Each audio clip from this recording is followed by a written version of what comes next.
Hello friends, welcome back to learn English by Tabassum and this is Tabassum here. So guys, आज की video है 10th CBSE वाले बच्चों के लिए और ये लेटेस्ट अपडेट आई है, ऑफिशियल नोटिफिकेशन आया है सीबीएसई की तरफ से। जैसे कि आपको पता है कि भाई सीबीएसई ने अपने 10th वाले स्टूडेंट्स को कर दिया था प्रमोट। तो 10th सीबीएसई वाले जो प्रमोटेड स्टूडेंट्स हैं, सारे के सारे बच्चे बहुत दिन से परेशान थे कि भाई हमारा जो मार्किंग मतलब हमारा जो रिजल्ट बनेगा, जो हमारी मार्किंग स्कीम होगी, हमें मार्क्स किस तरीके से दिए जाएंगे, किस बेसिस पर हमको प्रमोट किया जाएगा। तो क्या जस्ट प्री बोर्ड के बेस पर हमको प्रमोट किया जाएगा, क्योंकि कुछ कुछ स्कूल्स में ऐसा है कि प्री बोर्ड भी नहीं लिए गए हैं, या फिर जो हमारे यूटी हुए हैं उनके बेसिस पर हमको प्रमोट किया जाएगा, या फिर हमारे जो हाफ ईयरली हुए हैं उनके बेसिस पर हमको प्रमोट किया जाएगा। तो किस बेस पर आपको प्रमोट किया जाएगा, क्या आपका क्राइटेरिया होगा पूरा का पूरा, वो सारी की सारी चीज़ें मैं आपको बताने वाली हूँ। ऑफिशियल नोटिफिकेशन आया है आपका, जो है आज मैं इस वीडियो को बना रही हूँ, कल ही ये नोटिफिकेशन आया है, आप देख सकते हैं 1 मई 2021 को ये नोटिफिकेशन आया है सीबीएसई बोर्ड की तरफ से। तो एकदम ऑफिशियल नोटिफिकेशन है। तो किस तरीके से आपको जो है ये सारी की सारी चीज़ें आपको मैं बताने वाली हूँ। सो गाइस, वीडियो को लास्ट तक देखना है, स्किप नहीं करना है। एंड आई होप कि बहुत सारे स्टूडेंट को यहाँ से काफ़ी सारी इन्फॉर्मेशन मिलेगी और उनका डाउट काफ़ी हद तक मैं क्लियर कर पाऊंगी। गाइस, अगर आपके पास इसके अलावा जो है इंग्लिश सब्जेक्ट है 9th 10th 11th 12th कोई सी भी क्लास का, तो आप मेरे चैनल पर अपने इंग्लिश सब्जेक्ट की स्टडीज़ भी कर सकते हो। साथ ही साथ आपको अगर सीबीएसई से लेकर रिलेटेड कोई भी लेटेस्ट अपडेट चाहिए तो भी आप चैनल को सब्सक्राइब करना मत भूलिएगा। सो सब्सक्राइब कर लीजिए चैनल को। वीडियो अच्छी लगती है तो मेक श्योर इसको लाइक कर देना। चलिए स्टार्ट कर लेते हैं। तो देखिए, सबसे पहले है पॉलिसी फॉर किस तरीके से मार्क्स होंगे क्लास 10th के बोर्ड एग्जाम्स के लिए 2021 based on the internal assessment and conducted by schools. ये सारी चीज़ें यहाँ पर बताई जाएंगी। तो पहले मैं आपको बता दूँ कि काफ़ी लंबा चौड़ा नोटिफिकेशन है, लगभग 17 पेजेस हैं यहाँ पर। तो पूरे के पूरे पढ़ने नहीं बैठने हमको, क्योंकि पूरे पढ़ेंगे तो काफ़ी लंबी वीडियो हो जाएगी।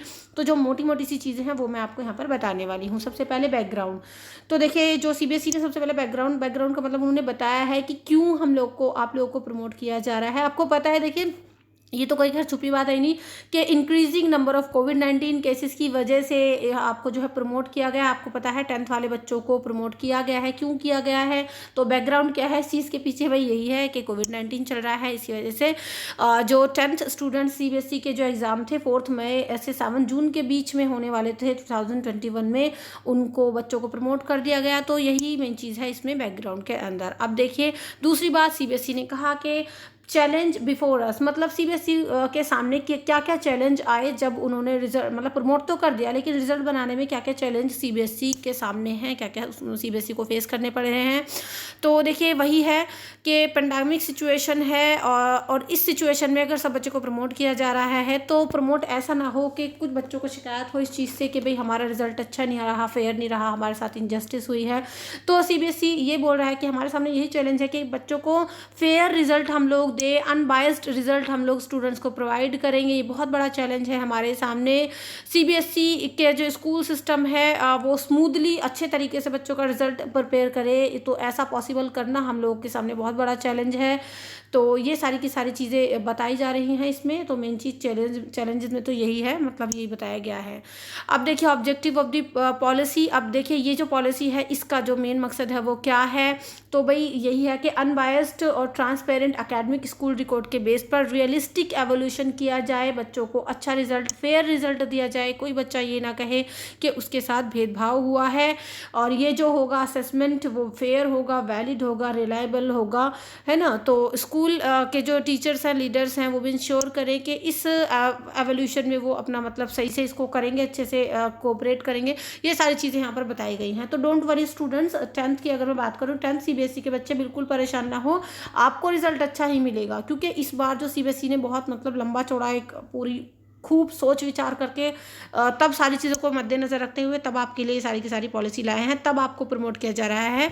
तो कोशिश सीबीएसई की तरफ से पूरी है। अब देखिए, यहाँ पर procedure for assessment of students बताया गया है कि क्या प्रोसीड्यूर रहना है। अब देखिए, यहाँ पर इसके अंदर मेन क्या क्या चीज़ें आपको बताई गई हैं कि भाई आपको पता है मैक्सिमम 100 मार्क्स का आपका पेपर होता है, जिसमें जो 20 मार्क्स हैं आपके वो इंटरनल असेसमेंट के होते हैं। आपको पता है, ये तो पहले से ही होता है कि इंटरनल असेसमेंट के आपके 20 मार्क्स होते हैं। टोटल जो आपका पेपर आप जब देते हो एग्जाम में तो वो 80 मार्क्स का होता है ना। ईयर एंड बोर्ड एग्जामिनेशन में 80 मार्क्स का पेपर होता है, 20 जो है वो इंटरनल असेसमेंट के होते हैं। तो यहाँ पर देखो बच्चा, आपसे ये बताया गया दिया है कि इंटरनल असेसमेंट जो है ना 20 मार्क्स का, वो तो ऐसे ही है जैसे पहले था, वो तो मतलब मिलेगा ही मिलेगा आपको, तो लगभग हो सकता है पूरे नंबर ही मिल जाए। अब बचा आपका 80 मार्क्स का पेपर। तो वो जो 80 मार्क्स का पेपर है वो किस तरीके से, उसमें किस किस बेसिस पर आपको मार्क्स मिलेंगे, वो सारी की सारी चीज़ें यहाँ पर अभी हम लोग जानेंगे।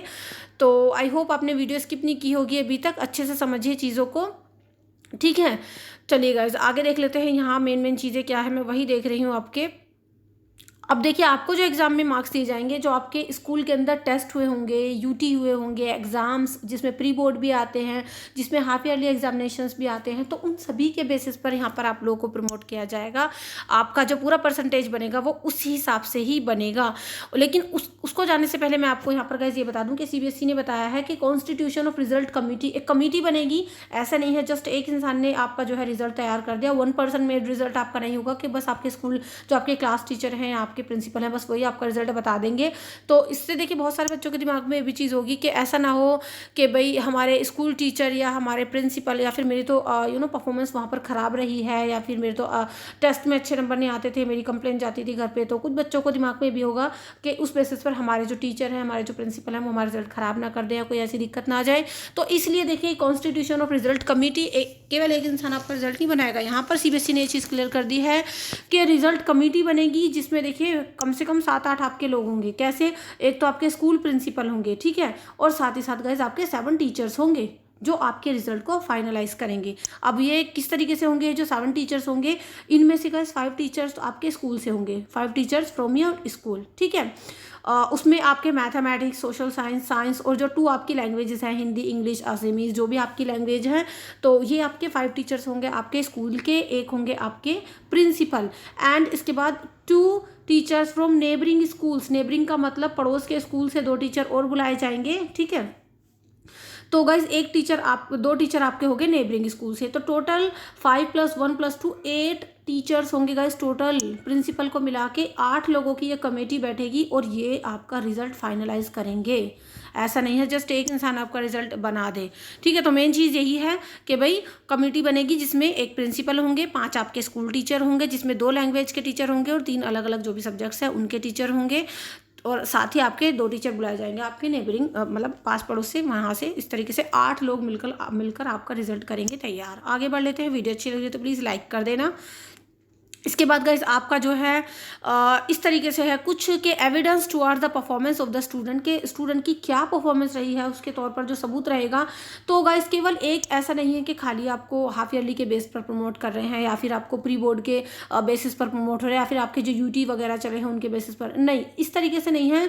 जो आपके इंटरनल टेस्ट हुए हैं या फिर एग्जाम्स हुए हैं conduct by the school should be document student wise and maintain in secure manner, उनको जो है ये कमेटी मिलकर आप सिक्योर करके रखेगी। जितने भी अभी तक आपके टेस्ट हुए हैं, दिस डॉक्यूमेंट में be called upon the subsequent verification as per the instruction of the board, ठीक है। तो वो लोग इनको सबको ओवरऑल सारे के सारे आपके मार्क्स यहाँ पर देखे जाएंगे। और एज पर दी देखिए 9 पॉइंट में आपका as per the information collected from the school through regional officer CBSE school have conducted different types of, देखो ये इसमें यहाँ पर मेन चीज़ ये बताई गई है कि आपके स्कूल में डिफरेंट टाइप के टेस्ट होते हैं, एग्जाम होते हैं, जिसमें यूनिट टेस्ट होते हैं, आपके प्री बोर्ड्स होते हैं, आपके हाफ ईयरली टेस्ट होते हैं, है ना। तो ये जो है इन सबको मिलाकर असेसमेंट करके इनका तब आपकी वेटेज निकाली जाएगी, मैक्सिमम मार्क्स तब आपको दिए जाएंगे। और वो जो मैक्सिमम मार्क्स हैं गाइज, वो अब आपको मैं यहाँ पर मेन चीज़ दिखा रही हूँ, वो कुछ इस तरीके से है। तो ये जो आपकी मेन चीज़ है इसको अब आप लोग समझिए। कैटेगरी ऑफ टेस्ट, एग्जाम्स और मैक्सिमम मार्क्स आप देख सकते हैं, ये सबसे ज़्यादा ध्यान देने वाली बात है जो आपका ये पॉइंट है। तो देखिए गाइस आपके जो पीरियडिक टेस्ट हुए हैं या फिर यूनिट टेस्ट हुए हैं, है ना, आपके यूटी वगैरह जो भी बीच बीच में छोटे छोटे टेस्ट होते हैं, पीरियडिक टेस्ट या फिर यूनिट टेस्ट इनको बोलते हैं।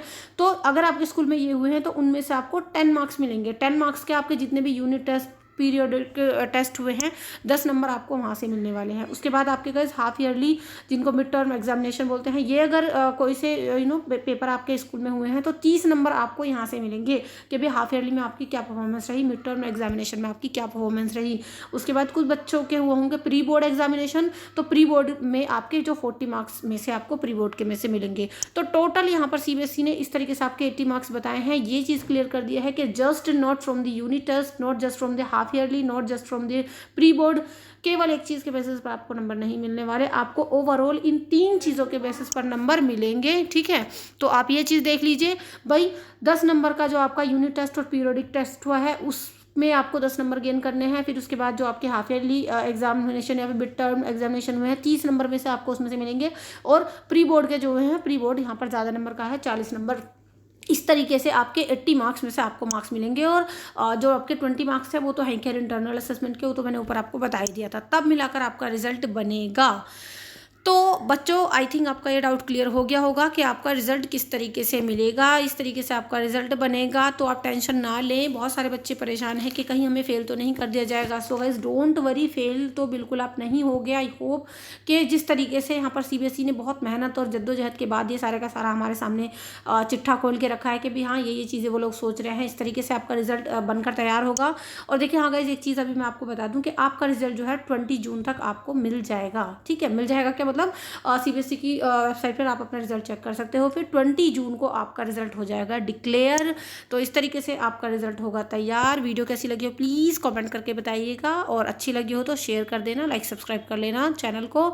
अब देखिए एक और यहाँ पर चीज़ है, in case school have conducted more than 1 test exam within each category, result committee में fix the weightage to be given to each test exam within the category. एक डाउट गाइज अभी बच्चों का ये भी है कि in case जो ये टेस्ट एग्जामिनेशन है, देखिए कुछ स्कूल्स में क्या होता है, प्री बोर्ड भी एक की जगह कई बार लिए हैं, मतलब 2-3 बार लिए हैं, है ना। या फिर ये जो पीरियोडिक टेस्ट हैं या फिर ये जो इस तरीके के जो एग्ज़ाम्स हैं ये भी कई बार लिए गए हैं कुछ स्कूल्स में। तो उसमें भी बच्चे परेशान ना हो, उसमें ऐसा नहीं होगा कि मेरा तो एक यूनिट टेस्ट खराब चला गया था, मेरा एक प्री बोर्ड खराब चला गया था, दूसरा ठीक था, तो मुझे कोई खराब वाले में से नंबर ना मिल जाए। सो गाइज यहाँ पर इसके लिए एक चीज़ की गई है, in case more than 1 test exam अगर किसी स्कूल ने लिए हैं तो उन सबको ओवरऑल एक मिला करके उनका एक वेटेज निकाला जाएगा, और उस वेटेज के हिसाब से आपको फिर नंबर दिए जाएंगे। मतलब उनको भी ओवरऑल करके लोग देखेंगे, तब उसके हिसाब से आपको नंबर देंगे।